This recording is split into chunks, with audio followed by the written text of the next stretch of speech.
Bakit sweet at maalaga si Mister sa kanyang escabeche?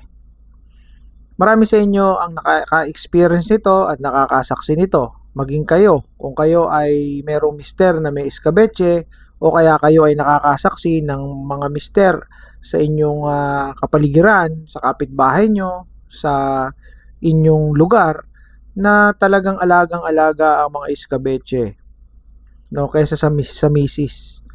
Yung misis minumura, no, sinisigawan, pinahihirapan, pero pagdating sa kanyang escabeche, napakalambing, mahinahon. Let me give you an example or examples. Halimbawa, nakasakay sa motor ang escabeche. No, angkas, back ride, no. Pag dumaan sa humps o mga lubak-lubak, ang smooth ng takbo, ang bagal. Ang takbo lang is mga 10 kilometer lang per hour. Ang ganda ng pagmamaneho o drive nung kanyang motor.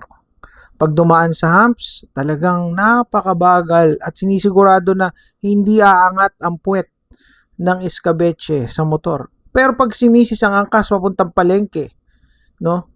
Pagka dumaan sa humps, ang takbo 40. Ang takbo 50.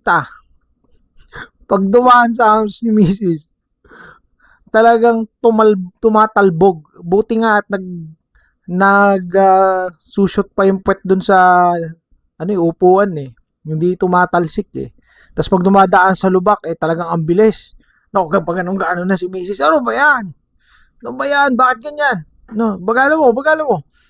Pagka naman sasakyan, 4 wheels, nakasakay sa kotse, no? Ang smooth ng driving. Hindi nakikipagkarera, hindi na-overtake masyado, hindi delikado yung pagdadrive. At talagang smooth ang upo ng escabeche. Pero pagka kay Mrs. ay parang na Fast and the Furious. Pag pumreno talagang pag ganon. Minsan sinasadya pa na pumreno ng malakas, lalo na kung si Mrs. ay nagbubunga nga. No, gusto nang ilagay yung seatbelt sa bibig ni Mrs. So, maraming ganyan mga treatment. So, bakit nga ba ganon, no? Bakit ganon? Pati sa pagreregalo, no? Mother's Day, ang regalo kay Mrs. Caldero, sandok.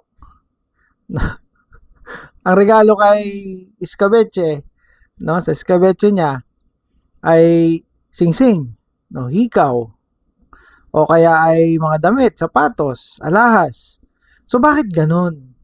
Ganto kasi yan. Ito kasing si Mister at saka yung kabet o si escabeche ay nasa honeymoon stage pa. Ibig sabihin, ito yung stage kung saan sweet na sweet sila. Parang si Mrs. at si Mister nung unang panahon na bago pa lang kayo nagsasama.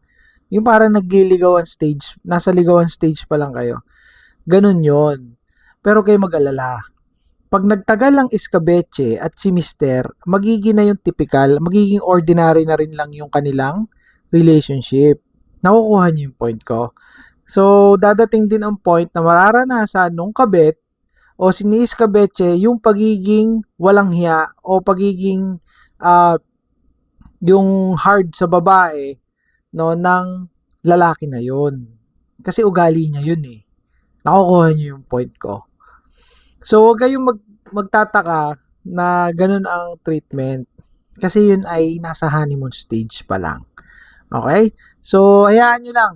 Kung hindi nyo na magawa ng paraan, ginawa nyo na yung best ninyo at talagang si Mister ay ganun na ang ugali, no? Eh di mag-isip-isip na kayo, magdesisyon na kayo kung hihiwalayan nyo o hindi. Ngayon, kung magbabago naman ay di yun, magkasundo kayo na kayo ay ire-rescue nyo yung relationship ninyo. So, yun yung dahilan, no? Kung bakit sweet si Mister sa kanyang escabeche at walang hiya naman kay Mrs. Okay? Bye for now.